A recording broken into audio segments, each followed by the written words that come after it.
کی تو محبت پیدا ہو گئی، دل کے اندر اس کی محبت نے ٹھکانہ بنا لیا۔ کہنے لگی اِنَّا لَنَرَاهَا فِي ضَلَالٍ مُبِينٍ، بے شک ہم تو اس بات کو اچھا نہیں سمجھتی، دیکھیے تو راہ راست سے ہٹ گئی، پھسل گئی، ایک غلام پہ عاشق ہو گئی، غلام پہ مرنا شروع کر دیا۔ فَلَمَّا سَمِعَتْ بِمَكْرِهِنَّ أَرْسَلَتْ إِلَيْهِنَّ وَآتَتْ لَهُنَّ مُتَّكَأً۔ مائی زلیخا باتیں سنتے سنتے تانے سنتے تانگ آ گئی۔ بلاخر اس نے پروگرام بنایا کہ ان کے امتحانوں کا کوئی نہ کوئی جواب دیا جائے، کوئی پروگرام بنایا جائے جس کے اندر میں انصاف کے تانوں کا، ساری جو مجھے تانا دیتی ہیں، باتیں بناتی ہیں نا، ان کو میں کوئی نہ کوئی جواب دوں اس بات کا۔ چنانچہ اس نے ایک ٹی پارٹی کا انتظام کیا، چائے کی پارٹی۔ ممکن ہے چائے تو اس دور میں نہ ہو، لیکن میں اس لیے یہ بات کہہ رہا ہوں کہ کھانے کے علاوہ جو بھی پارٹی ہوتی ہے نا، دعوت ہوتی ہے، اس کو ٹی پارٹی عام طور پہ چائے کی پارٹی کہا جاتا ہے۔ بہرحال وزیر کی بیوی تھی اور وزیر بھی وزیر خزانہ۔ آج کل بھی ماشاءاللہ آپ کو پتہ ہے وزیروں کے ہاتھ اس چیز کی کمی ہوتی ہے، نہ ان کا بجٹ ختم ہوتا ہے، نہ ان کی بجلیاں ختم ہوتی ہیں، نہ ان کے گیس کی لوڈ شیڈنگ ہوتی ہے۔ یہ تو غریب عوام ہوتی ہے بیچاری جو دھکے لے رہی ہوتی ہے، کہیں مہنگائی کا عذاب، کہیں گیس کی لوڈ شیڈنگ کا عذاب، کہیں بجلی کے بلوں کا عذاب۔ بالکل انہوں نے بلوں میں گھسوڑ کے رکھ دیا ہے آج کی عوام کو۔ وزیروں کے ہاں کس چیز کی کمی ہوتی ہے؟ اور پھر وزیر خزانہ، سارے ملک کے خزانے کا مالک، عزیز جس کا نام قرآن نے لیا ہے، اس کے ہاں کیا کمی تھی کسی چیز کی؟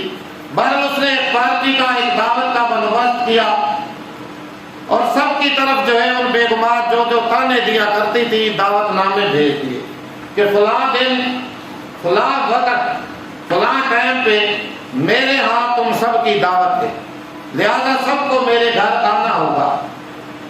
اللہ اکبر! دسترخوان لگا دیا گیا، میز لگا دیے گئے، طرح طرح کے میوہ جات، فروٹ، خشک میوے، ڈرائی فروٹ، جو بھی اس وقت کے اندر چیز موجود تھی، ساری کی ساری اس نے چن دی، دسترخوان لگا دیا۔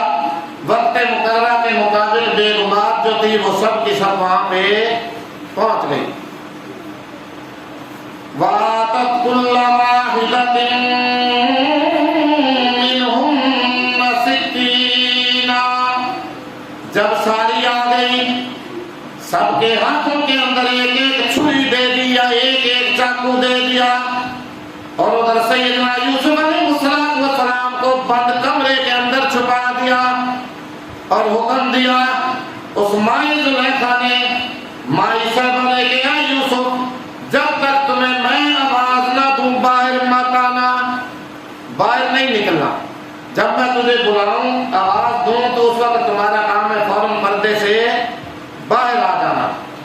میوہ جات لگا دیے گئے، فروٹ بھی لگا دیے گئے، چاقو اور چھریاں بھی ہاتھوں کے اندر دے دی گئی، اور تھوڑی دیر گزرنے کے بعد مائی صاحبہ نے حکم جاری فرمایا کہ اپنے اپنے پھلوں کو کاٹیے، اپنے اپنے فروٹ کو کاٹیے اور بسم اللہ کیجئے، کھائیے، شروع کیجئے اور کھائیے ان کو۔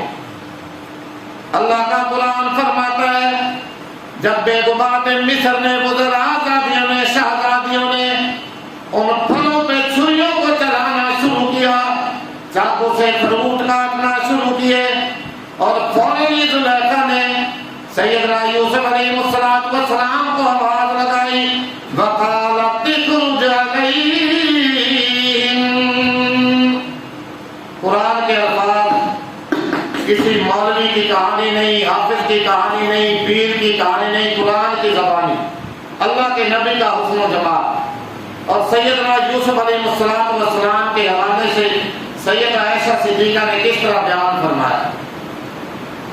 یہ میرے عزیز حفاظ یہاں ماشاءاللہ بیٹھے ہوئے ہیں، ان سے پوچھیے، سورہ یوسف 12واں سپارہ، اور آواز لگائی، کہنے لگی وقالت اخرج علیہم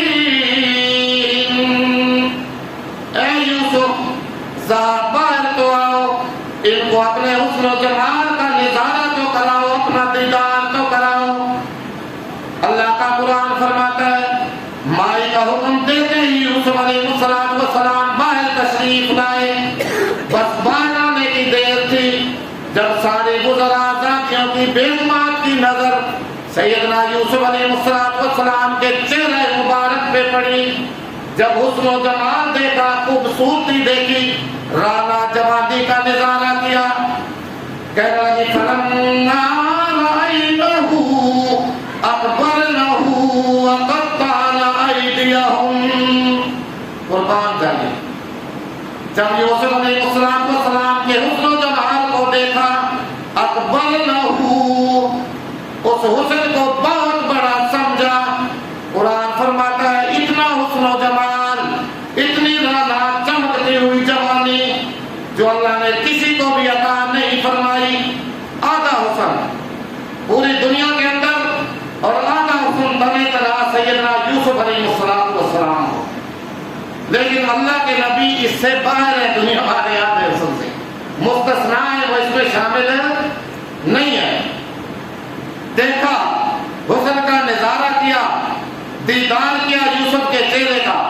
قرآن فرماتا ہے بجائے فروٹ کاٹنے کے، بجائے پھل کاٹنے کے، وقطعن ایدیہم، ایسی مبہوت ہوئی، بدحواس ہوئی، بجائے فروٹ کاٹنے کے اپنے ہاتھوں پہ چھریاں اور چاقو چلا بیٹھی۔